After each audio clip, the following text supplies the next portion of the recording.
We'll begin with this Vaishnavas.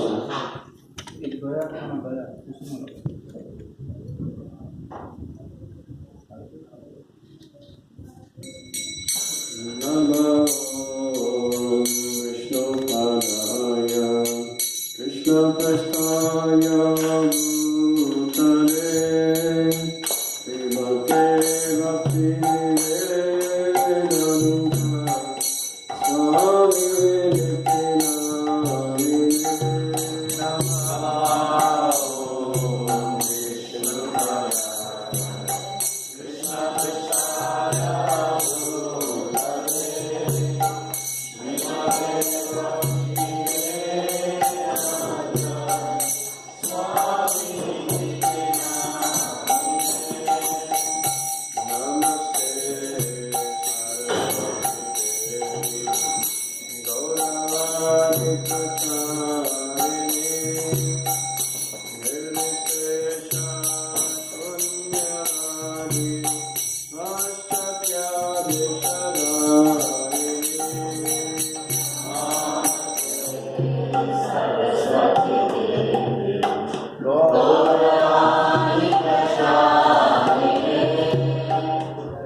from Saraswati, written by Bhakti Thakur, by Vaishnava Thakur.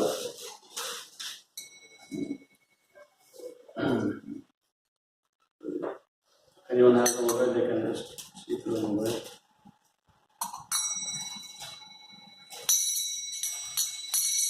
Oh hey Vaishnava Thakura, Dayara Sagara, Edase Karuna Kori. Oh hey Vaishnava Thakura, Dayara Sagara, Edase Karuna Kori. Oh hey Vaishnava Thakura, Dayara Sagara, Edase Karuna Kori. Oh hey Vaishnava Thakura, Dayara Sagara, Edase Karuna Kori. Diya Pada Chaya Sarahe Amaya Tumara Charana Dhori. Diya Pada Chaya Sarahe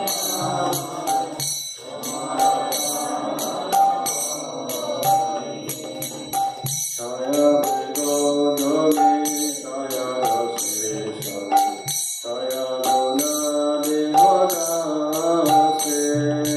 Chaya Vigodoli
जय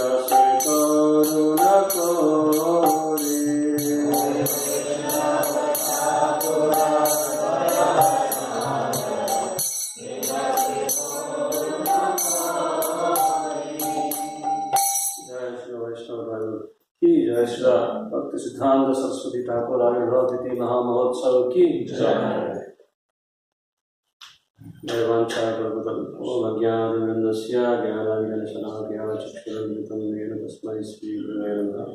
श्रीचैतन्यमनोभीष्टं स्थापितं येन भूतले स्वयं रूपकदा मह्यं ददाति स्वपदान्तिकं वन्देऽहं श्रीगुरुं श्रीयुतापदकमलं श्रीगुरुं वैष्णवांश्च श्रीरूपं साग्रजातं सहगणरघुनाथान्वितं तं सजीवं साद्वैतं सावधूतं परिजनसहितं कृष्णचैतन्यदेवं श्रीराधा कृष्णपादान् सहगणललिता श्रीविशाखान्वितांश्च नमो विष्णुपादाय कृष्णप्रस्थाय भूतले श्रीमते भक्तिवेदान्तस्वामिनिति नामिने नमस्ते सरस्वती देवी गौरवाणि प्रचारिणे निर्विशेषशून्यवादी पाश्चात्यदेशधारिणे नमो विष्णुपादाय कृष्णप्रस्थाय भूतले श्रीमते भक्ति सिद्धांत सरस्वती नामिने श्रीवार्षभानवी देवी दयितया कृपावधये कृष्ण संबंध विज्ञानदायिने नमः नमः।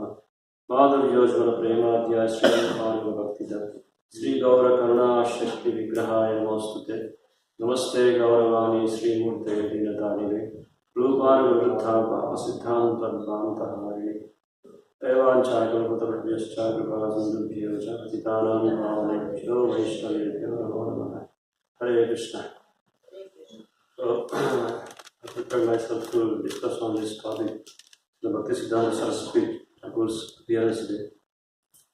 So here, to glorify devotee is a wonderful, great opportunity. Lord Shiva, he says to Parvati, Aradhananam sarvesham Vishnu aradhanam param. Means among all the worship, to worship Lord Vishnu or Krishna is the topmost worship. And at the same time he says, Tadiyanam samarchanam, means to worship the devotee of Lord Krishna is the topmost, more greater than worshipping Lord Krishna himself. Because Lord Krishna is very much pleased when his devotee is glorified. So taking the opportunity of the auspicious day, I like to glorify Bhakti Siddhanta Saraswati Thakur. So Bhakti Siddhanta Saraswati Thakur is the spiritual master of His Divine Grace Bhaktivedanta Swami Prabhupada. So he appeared in Sri Kshetra Jagannath Puri Dham. How many have been to Jagannath Puri Kshetra? So there is a birthplace of Bhakti Siddhanta Saraswati Thakur there. So he appeared on 6th February 1874 year. So he appeared as the son of Sri Sachinandana Bhaktivinoda Thakur. So the history behind his appearance is all mentioned in detail in this particular book called as The Ray of Vishnu. So it explains the secret behind his appearance. So Bhaktivinoda Thakur, the father of Bhaktisiddhanta Saraswati Thakur, was in a high cadre. He was in an official cadre. He was serving as a government officer. He was like a district magistrate of this Puri. So he was taking up a high responsibility. And in spite of his busy schedule, he was writing many books on the teachings based on the teachings of Lord Chaitanya. So he felt that he did not have time to accomplish this task.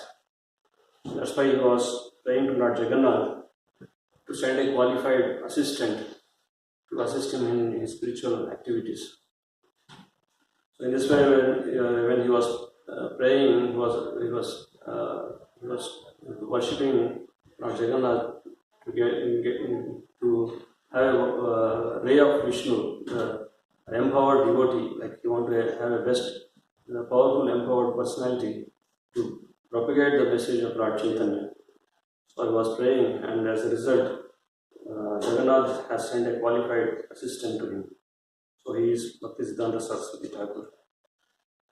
So he is gifted by Jagannath, Lord Jagannath. That's why he is called as Jagannath Prasad.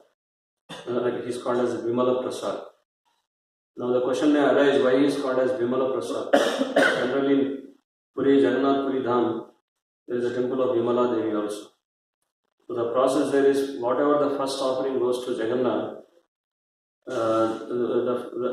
whatever the bhoga they offer to Jagannath, that first offering will be given to Vimala Devi. So Vimala Devi is Parvati Devi who was performing a lot of austerities in Srimanta Kripa to have the prasad, to get the prasad of Vishnu, and she was having the desire that this prasad of Vishnu should be given to everyone in this Bhumandala, this Dhanatana. So because of her, we are very fortunate to have this prasad, Vishnu prasad, we are getting Jagannath prasad. So that's why Bhakti Siddhanta Saraswati Bhakti Thakur, he named his son as Vimala Prasad, the mercy of Vimala Devi. So here, Vimala, he was extremely having a wonderful characters right from his birth.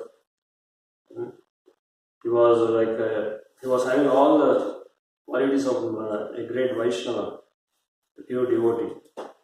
So generally, the Grihasthas, when they want to, generally according to Grihastha Dharma, it is recommended that they have to beget a Krishna consciousness children, but that they have to follow different samskaras. So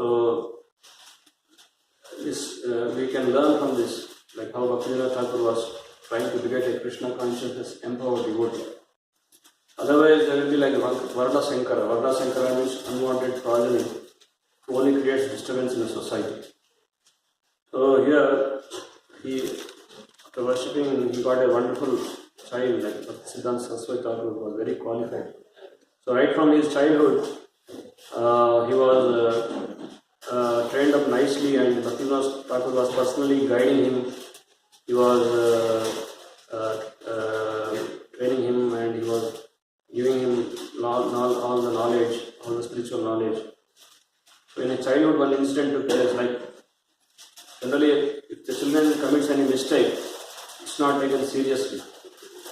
So the pastime goes on like this, like Bhakti Siddhanta Saraswati Thakur, when he was a child, he went into the deity room and he took a mango which was supposed to offer to the Lord, and he just kept in his mouth.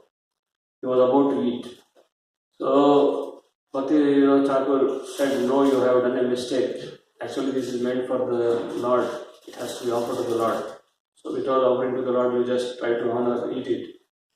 So it's a mistake."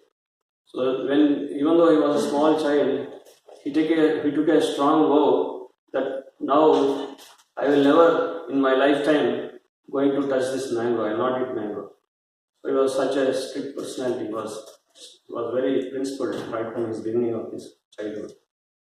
So he mastered all the Vedic scriptures, almost all. He learned all the Bhagavad Gita slokas along with the translation, and he was also relishing his father's philosophical books right from his childhood, and he was having such a vast knowledge. He was actually like a living encyclopedia. He was having such a knowledge. So right from his early age, like 6 years, he was given nice training. Like his father, Bhakti Thakur, first he gave him this Narsimha mantra. So in order to help him to safeguard from this Maya, like not be influenced by Maya, so he gave this Narsimha mantra. Then he was given, at the age of 8 years, he was given this Kurma deity. This deity was when there was excavating, when was digging the ground, they found out this deity, Kurma Dev. So this was given to him, and he was given a Kurma mantra and was told to worship this deity. So he worshipped this deity till his last breath. So and when he was at the age of 11 years, his father started his printing press in the year 1885. So he was assisting his father, he was helping his father in proofreading and helping in the printing of these books. And gradually, when he grew up to at the age of 17, year 1891, he has established an organization called the August Assembly. So the purpose of this assembly was he wanted to encourage all the young teenagers to take up spirituality very seriously and maintain celibacy throughout their life. But he was the one he took the vow that he will remain celibate throughout his lifetime. So like that he was working on, he was trying to encourage this brahmachari ashram, and he was such a scholarly person. Like in his autobiography, he wrote he was the one who first he was the first dropout from his school. So why he has to drop out? He has written in his autobiography that if I would have studied, I would have get a better job, and I would have a family, and this would be a big entanglement to me. So that is the reason he stopped his studies, and he left his school and he started doing some research work. He learned this Sanskrit, and he was into astrology. He was a good astrologer. So he has opened a training school where he was training some students based on Sanskrit. He was teaching them Sanskrit, and he was also teaching astrology. So that time when he was giving this knowledge, they recognized his scholarliness and they awarded him the title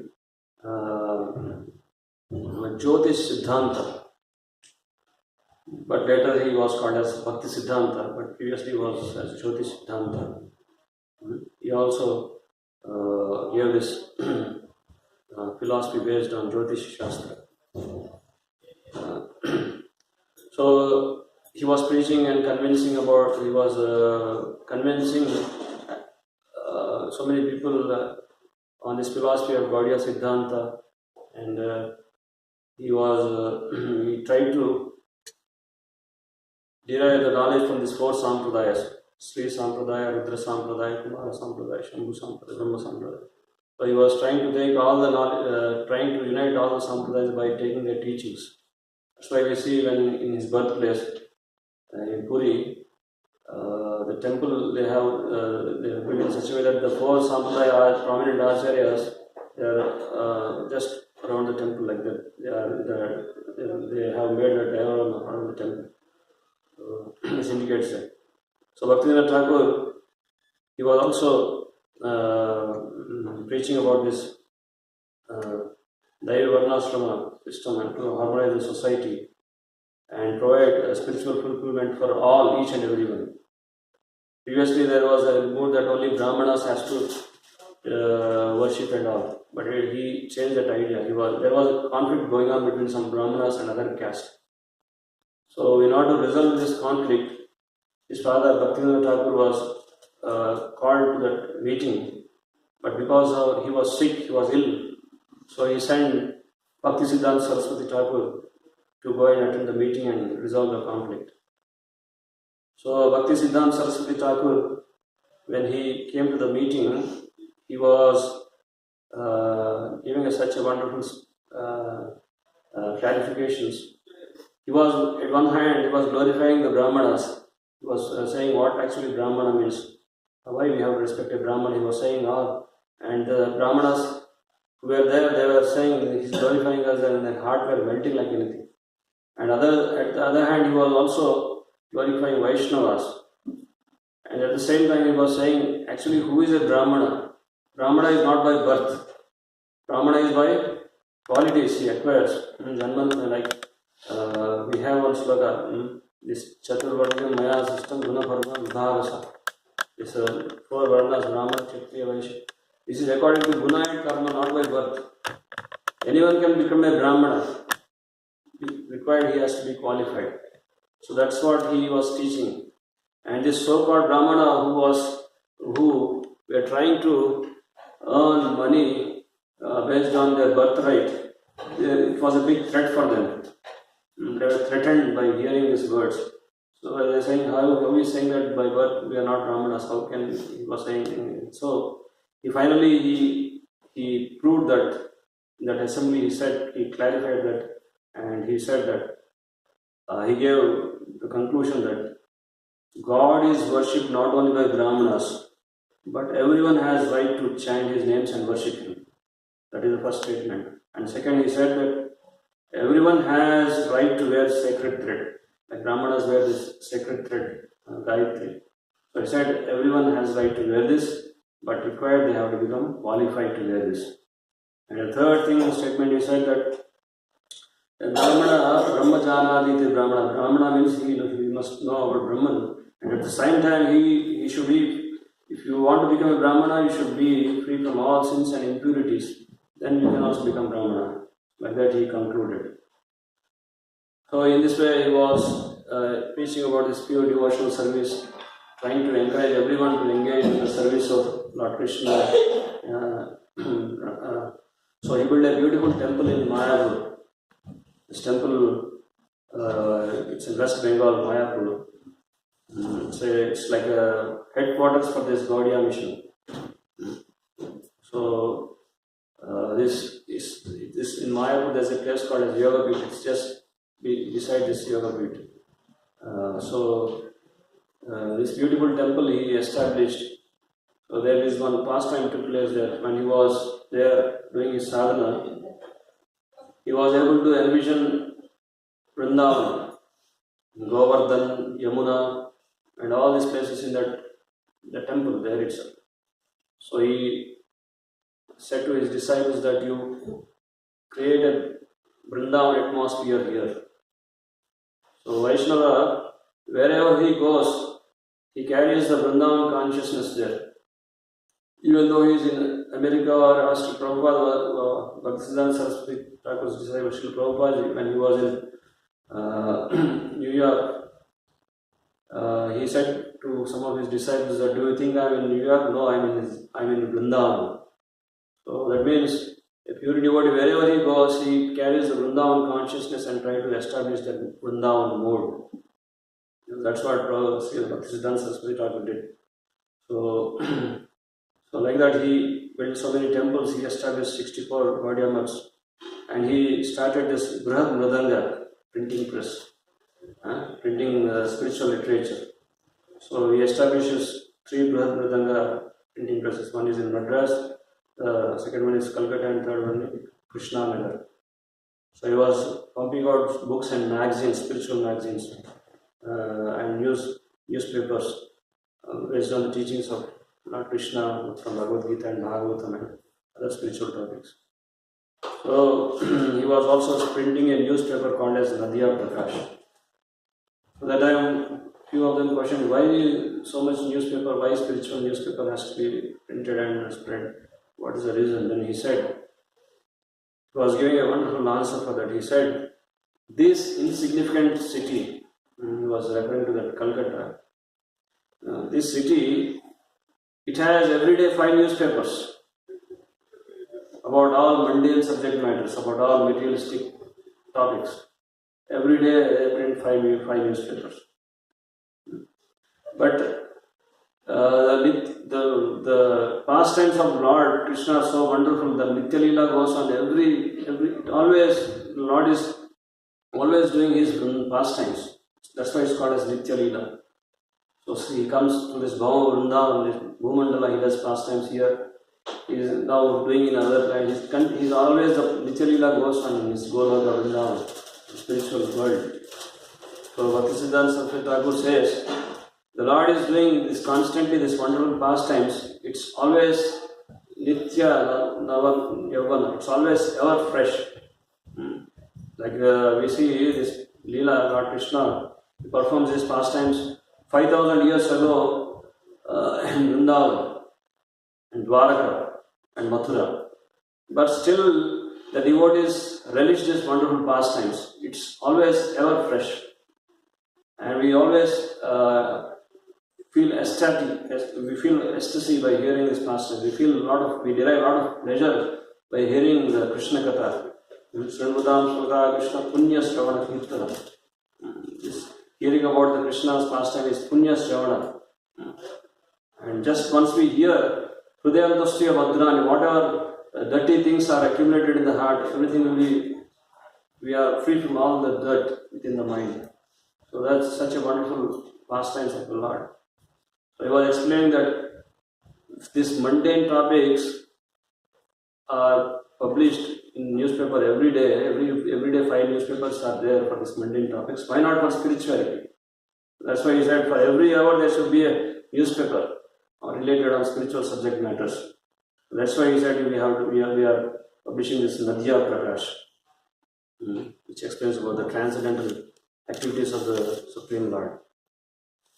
So in this way, he was preaching in India and was successfully preaching, established 64 Gaudiya Maths. And he said this is like printing of the books is like Brahad Mridanga. He gave importance to books, and he named it as Brahad Mridanga. Generally we have Mridanga, we play Mridanga. It's audible to the audience who are sitting here. They can hear the sound of this Mridanga. But Brahad Mridanga means it's a bigger Mridanga. He says this book publication, distribution of this literature is called as Brahad Mridanga because when we reach out the people, when we give them this transcendental knowledge, it is going to miles and miles to far away.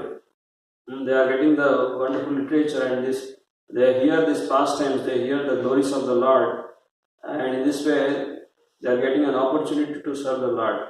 They are purifying their existence.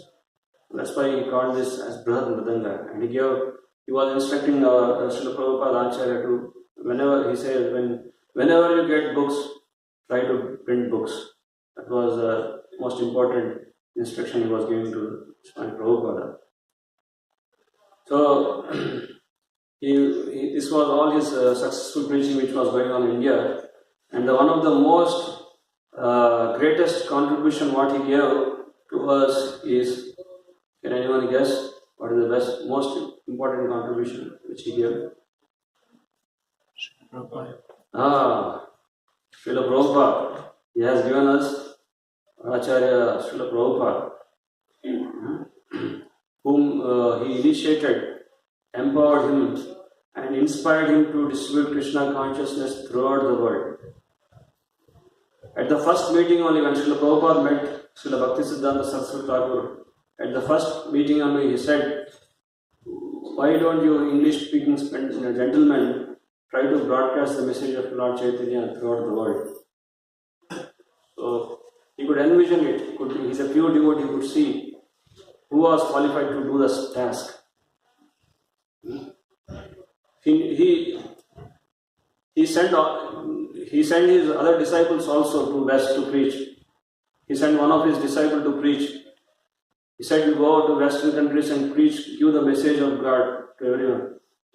He was also sponsoring every month 700 rupees. They tried out, but they could only initiate one old lady. Nothing worked out. But then Srila Prabhupada came to New York, and he did not know how, he did not have any contact there. He did not know whether to go right or left. He was totally depending on Krishna, and he was totally convinced about his spiritual master's instruction. So he was very determined to execute the order of his spiritual master. So he was succeeded preaching in the West. So here, Srila Prabhupada, when we see, he associated with Bhakti Siddhanta Saraswati Thakur, his guru, at most about 10 to 11 times. And but he took instruction very seriously. So generally, when some devotees asked Srila Prabhupada, what was the secret of your success? How could you establish this Krishna conscious movement throughout the world? What answer he gave? He said that the secret of success because I have firm belief in the words of my Guru. That was a wonderful answer he gave. And he was always hearing very attentively to his spiritual master. His spiritual master also was noticing this.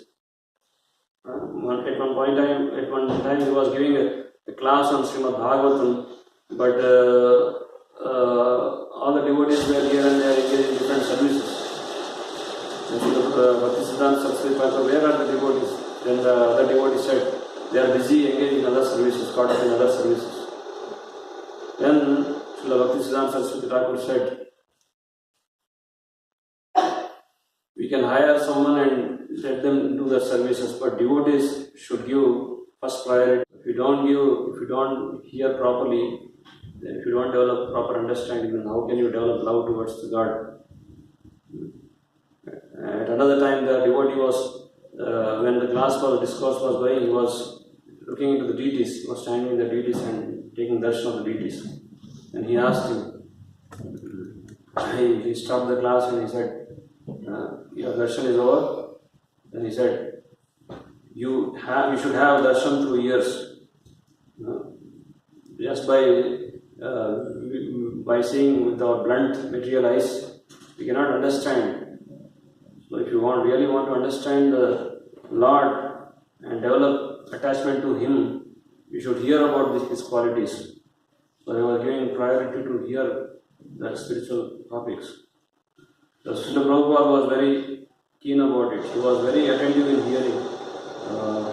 And he said, that is my success. One of his disciples asked, Prabhupada, you give such a wonderful classes. How could you do this? And Srila Prabhupada said, because I heard very attentively from my Guru Maharaj. That is the reason, he said. So here, there are two ways to associate with Guru. One is Vapu and other is Vani. Vapu means when Guru is personally present, we serve him, we serve his body, we engage in his service. But more than Vapu, serving Vani is more important because spiritual master, when he is there, everyone come and glorify spiritual master, but serving the instruction is more important. So that's what Prabhupada did. He took his spiritual master as his life and soul, and he executed his order. Once Prabhupada was asked by his disciples that, can you explain about your Guru? Then Srila Prabhupada said, what can I say? He is a Vaikuntha man. So Prabhupada was always connected to his Guru by his teachings. So Bhakti Siddhanta Saraswati Thakur's mission was Lord Chaitanya's mission. And Lord Chaitanya's mission is Prithviteya Che Nagradigram Sarvatra Prachar Hoile Marana. Every village and town, every city, village and town, my holy name should be spread. Prithviteya Nagradi, all Prithvi, not only India, throughout the world, my holy name should be spread. And he gave he gave this prediction that my holy name will be spread. And this was executed by Bhakti Siddhanta Saraswati Thakur, and he empowered his disciple Bhaktivedanta Thakur, Bhaktivedanta Swami Prabhupada, to execute this order. So this is a great opportunity, being as in this wonderful sampradaya, being connected to this wonderful sampradaya. We are connected to this great parampara. This parampara is our acharyas. They are practicing personally, they are practicing the bhakti and also teaching us how to practice this devotion. So, and our movement is preaching movement. So we also practice and we also preach. That's why it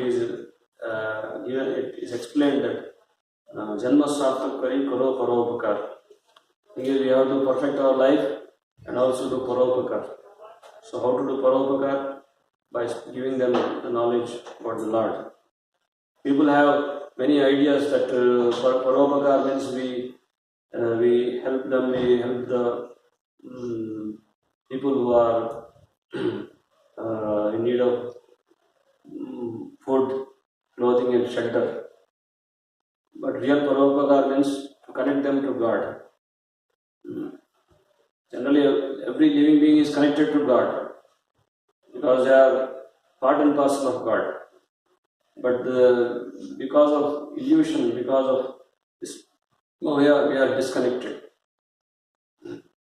So again, by hearing this, like the great personalities, these great acharyas, they are representative of God.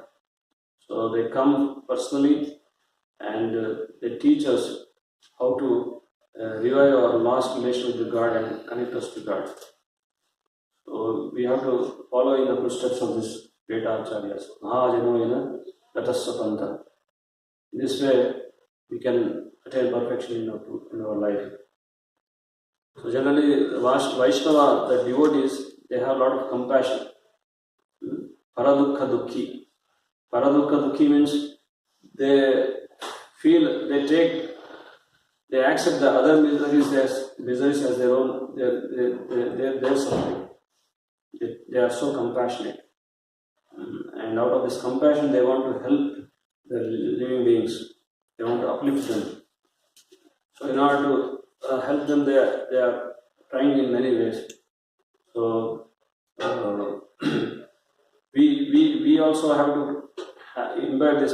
We can show compassion on our own self, because to show compassion also there must be some qualification. Just like, for example, if a rich man is there, if a poor man is, a rich man can say that he's a poor, so I can help him by lending him some money. But if he's a poor man, he cannot say, he cannot show pity on the poor man because he's also poor. Similarly, someone should have this, someone should be qualified to show his compassion, and the person who is eligible to show his compassion is the great devotee, because he is in a transcendental platform, who is totally pure from all material contamination. He can show compassion. So he can show the compassion on the suffering souls. So he out of compassion, he helps them.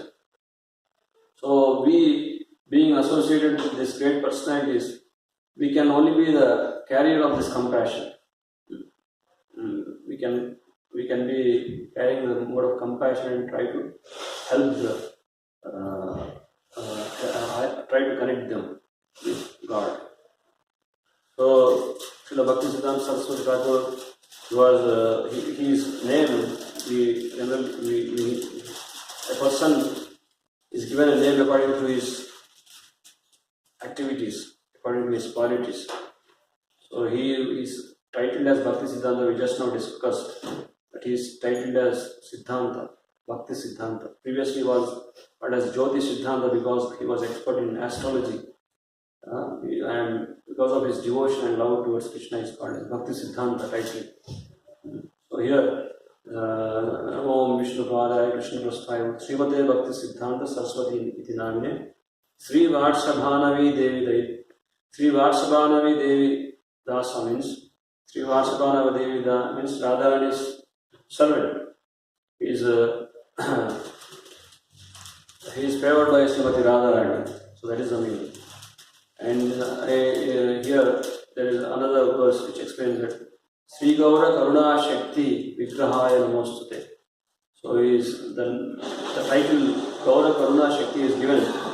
Gaura Karuna Shakti means he is empowered by Gauranga Mahaprabhu to exhibit that Karuna. He has given that Karuna Shakti. That's why he is given the title of Sri Gaura Karuna Shakti. And we see Sri Gaura Avarikacharini Sri Rupanga Viruddhapa Apasiddhanta Dvanta Harini. That means he cannot tolerate whatever the teachings are given by Srila Rupa Goswami. He cannot tolerate any Apasiddhanta which is preaching against the teachings of Rupa Goswami. He cannot tolerate that. That's why he is given the title as Apasiddhanta Dvanta Harini. So he was preaching very vigorously. He was condemning all this. He was Mayavadis. Mayavadis are generally Vishnu Aparadi. They say the Lord has no form, the Lord has Nirakar, Nirguna, and all these things. But he was defeating them, and he was trying to convince them that God is Sachidananda Swarupa. He has form. In this way, he was establishing his Siddhanta, correct? The proper Vaishnava Siddhanta. So when one incident took place when he was traveling in a train along with his disciples, there was one Mayavadi who was constantly blaspheming devotees and Vishnu. He was saying, they say God is this, that, but everything is same, everything is one. Everything is one, he was saying. He was preaching Advaita Siddhanta. Then Bhakti Siddhanta Saraswati was seeing, tolerating. And at one point in time, in the train, one lady was carrying some mangoes. So she has segregated two types of mangoes. One was rotten, which was for a cheaper price, and another was fresh mango. So he saw this and said, he called her and he said to the Mayavadi, you take this mango. He said, this is rotten mango, you eat it. He said, why are we eating rotten mangoes? No. And he said, you said everything is same. So that is also same, this is also same. In your vision, everything is same. Eat that rotten mango. He said, no, I cannot eat. Then why you speak that everything is same? And that he tried to defeat this Mayavada argument in this way. And at one point of time when he was traveling with Grahastha devotees in Orissa, especially when he went to this place called Sakshi Gopal temple, he visited this temple. And when he was coming out of the temple, there were some beggars asking donation from the Grahasthas. So when the beggars were asking some donation, they just ignored them and they just went away. So this Bhakti Siddhanta Saraswati Thakur was noticing. He noticed it and he said, he was preaching to Grahasthas. Grahastha devotee, he was saying that you are Grahastha devotee, you have to follow your Grahastha Dharma perfectly. If anyone is asking you charity, you should not deny.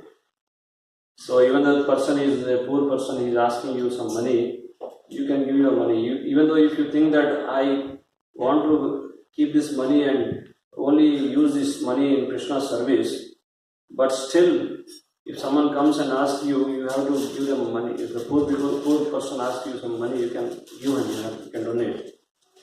If you don't do this, then your heart will become hard-hearted. You will become like a hard-hearted person. And you cannot do that. That same way you cannot do with Krishna also. You should learn this. You should do this. And he was explaining about so many aspects like Grihastha, he has to give prasadam, he has to serve prasadam.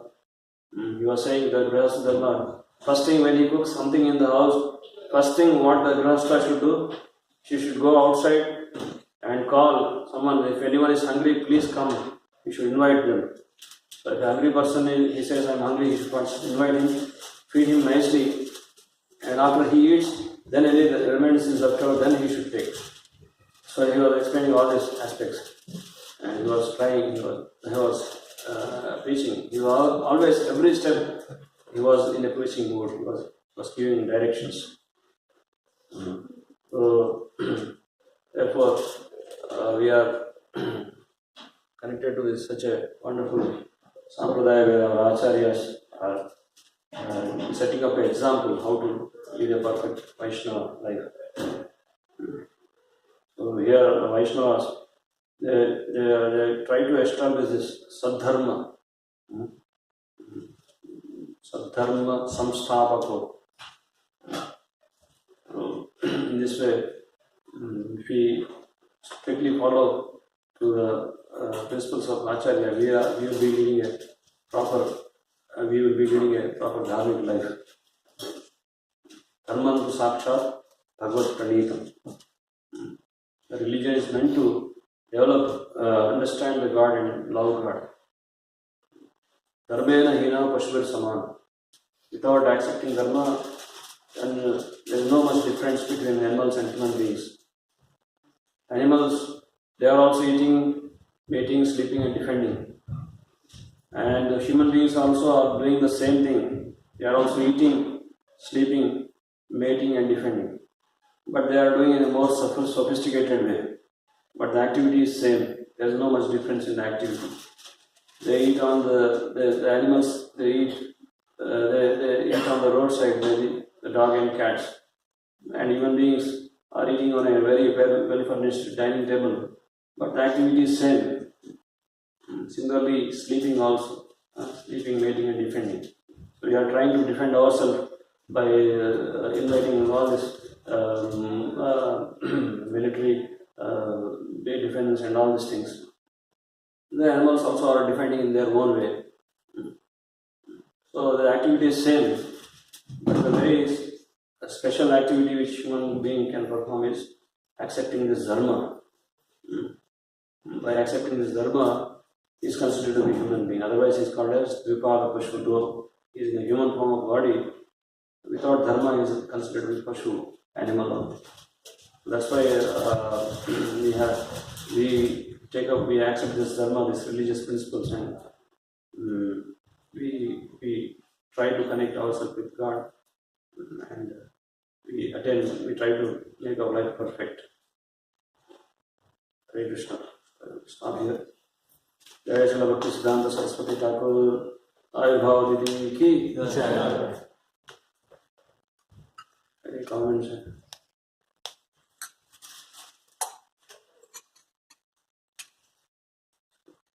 Thank you, Guruji. It's great to learn about the life stories of great acharyas. What are some of the things that would be pleasing to those acharyas that we could follow or that we could do, our activities?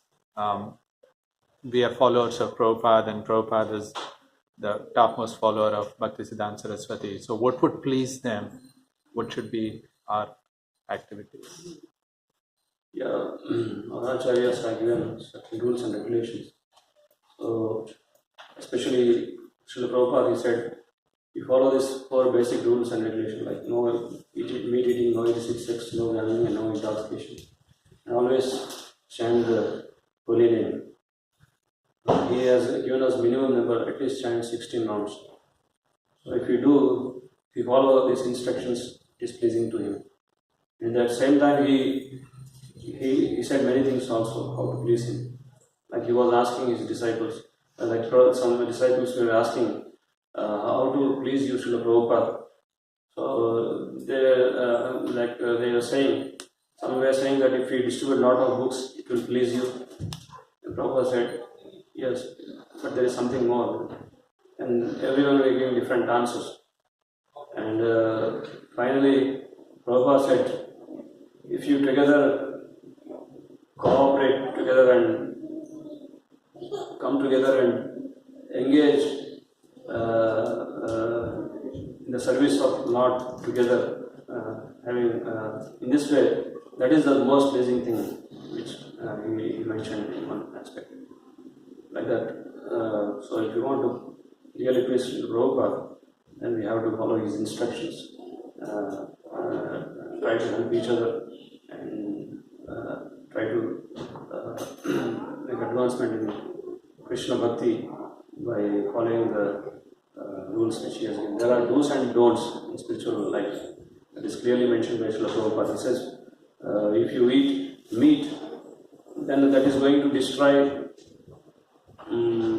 daya. And if you take intoxication, that is going to destroy your tapasya. And if you are having illicit sex life, then that is going to destroy cleanliness. And if you are engaged in gambling, that is going to destroy your truthfulness. So I said you should avoid all this. In this way, he says, by avoiding this, you can come closer to God. And he said you have to always chant the names of God. So if you stick to these rules, then we can please Prabhupada. Prabhupada ki jai.